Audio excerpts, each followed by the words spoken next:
अस्सलाम वालेकुम। कैसे हैं आप लोग? ये उम्मीद है खैरियत से होंगे। अच्छा, आज हमने फर्स्ट वीक मैथ करना है। फर्स्ट वीक मैथ में चैप्टर नंबर 12 है, एक्सरसाइज 12.8 और क्वेश्चन नंबर 3 का थर्ड पार्ट है। वैल्यूज़ आपके सामने लिखी हुई हैं। और 3 इज इक्वल टू 4 और cos alpha by 2, cos beta by 2 और साइन गैमा बाई 2 है। हमें एक बात का पता है कि छोटी वैल्यू के बजाय हम बड़ी वैल्यू को टारगेट करते हैं और उसी को सॉल्व करने की कोशिश करते हैं। वैल्यू आपके पास 4 और cos alpha by 2, cos beta by 2 और साइन गैमा बाई 2 है। यानी हम राइट हैंड साइड को लेंगे। राइट हैंड साइड आपके पास क्या है? राइट हैंड साइड आपके पास है 4 और कॉस अल्फ़ा बाई 2। दूसरी वैल्यू आपके पास cos beta by 2 and sign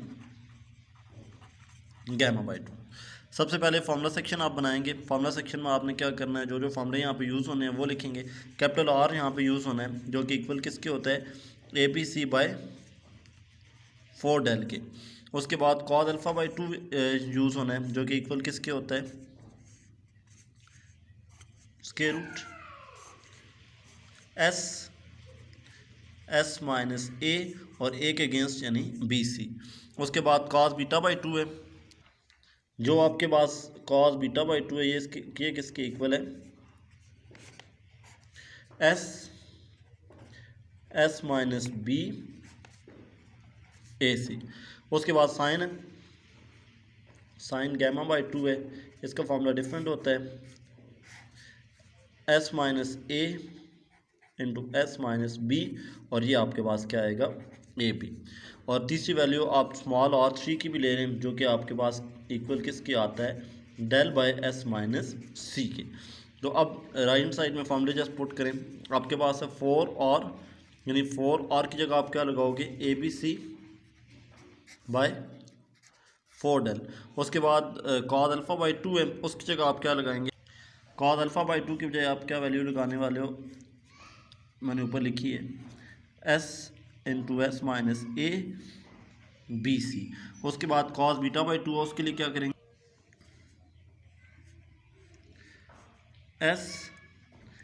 S minus B ए सी। और थर्ड वैल्यू आपके पास है साइन के हिसाब से, तो ये आपके पास क्या आएगा? एस माइनस बी, और ये ए बी आपके पास हो गया। अब आपके पास ये जो तीनों मल्टीप्लाई हो रही हैं वैल्यूज़, इनको ये तो आप ऐसे ही रहने देंगे ना, 4 into A B C by 4 del है ना, इन तीनों को एक ही स्क्वायर रूट में हम ले लेंगे। ये देखिए एस 2 टाइम है तो ये एस का स्क्वायर हो गया, एस माइनस ए 2 टाइम है तो ये एस माइनस ए का होल स्क्वायर होगा, एस माइनस बी 2 टाइम है तो ये एस माइनस बी का होल स्क्वायर हो गया।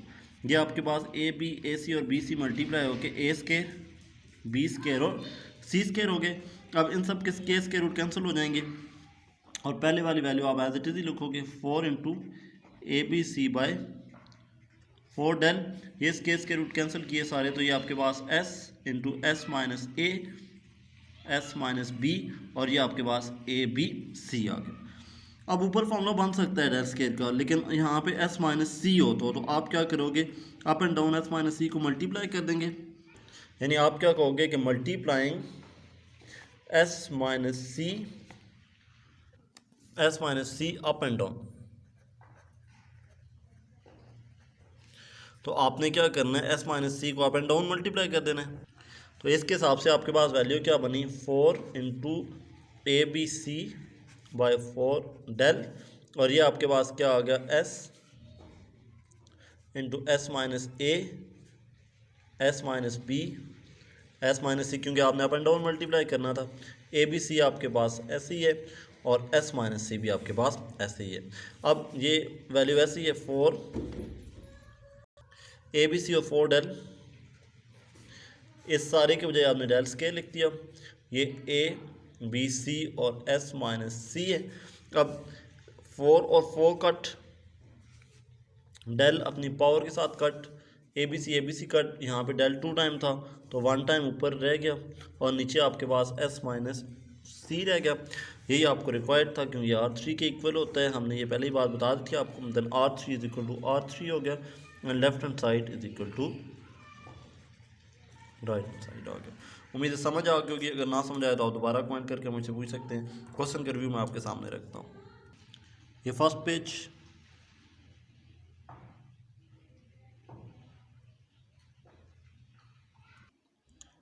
ये आपके पास सेकंड पेज।